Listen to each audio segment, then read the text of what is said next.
शानदार वीडियो के अंदर आज का वीडियो में हम समझने वाले कि आपके पास जो पैसे हैं उनको आप कैश के रूप में रखते हैं, सेविंग करते हैं या फिर एफडी करवाते हैं। सबसे पहले मैं बात कीजिए, एक बात बताइए, आपके पास पैसा आप कमाने के कौन कौन से साधन है।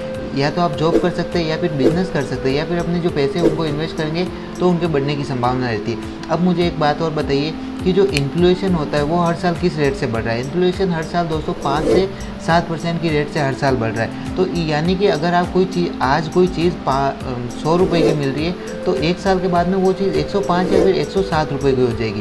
तो इसी तरीके से इन्फ्लेशन बढ़ रहा है। अब मुझे एक बात बताइए, इन्फ्लेशन जो होता है कितने टाइप के होते हैं। इन्फ्लेशन बेसिकली 2 टाइप के होते हैं। फर्स्ट होता है दोस्तों बेसिक इन्फ्लेशन। बेसिक इन्फ्लेशन के अंदर क्या आता है, गवर्नमेंट के द्वारा जिन जिन चीज़ों के ऊपर टैक्स लगाया जाता है या फिर जिनको गवर्नमेंट के द्वारा इन्फ्लेट किया जाता है, यानी कि जिनकी रेट हर साल बढ़ाई जाती है गवर्नमेंट के द्वारा, उन चीज़ों को बेसिक इन्फ्लेशन के अंदर आता है। और जो ये इन्फ्लेशन होता है हर साल 5 से 7% की रेट से बढ़ता है। इसके अलावा दोस्तों बाकी की बड़ी चीज़ें होगी, जैसे हॉस्पिटल हो गया, स्कूल हो गया, ब्रांडेड क्लॉथ होगा या फिर वेल्थ प्रोडक्ट, ये सभी चीज़ें हर साल 12 से 15% की रेट से बढ़ रही है। यानी कि यहाँ पे इन्फ्लेशन बहुत ही ज़्यादा बढ़ रहा है। अब इनको बढ़ाने का काम कर रहे हैं प्राइवेट सेक्टर, क्योंकि ये सारे कंट्रोल प्राइवेट सेक्टर के अंदर आते हैं, गवर्नमेंट के ऊपर इनका कुछ भी कंट्रोल नहीं होता है। अब जो दोस्तों सेकंड टाइप का इन्फ्लेशन है वो है लाइफ स्टाइल इन्फ्लेशन।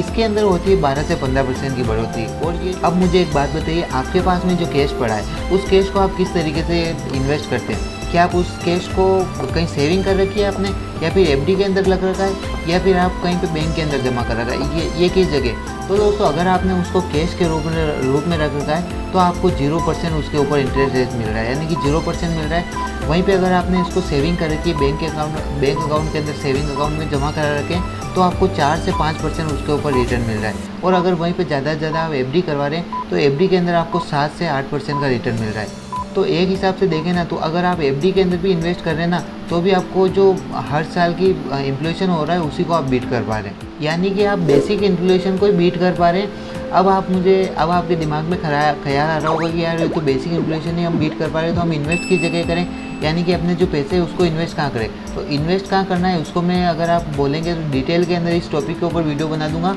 आपको अपने पैसों को कहाँ इन्वेस्ट करना चाहिए, हर चीज़ को डिटेल में बताऊंगा। अगर वीडियो अच्छा लगा तो कमेंट में पूछिए कि किस टॉपिक के ऊपर डिटेल में बताऊं, ज़रूर बताऊंगा। Thank you so much.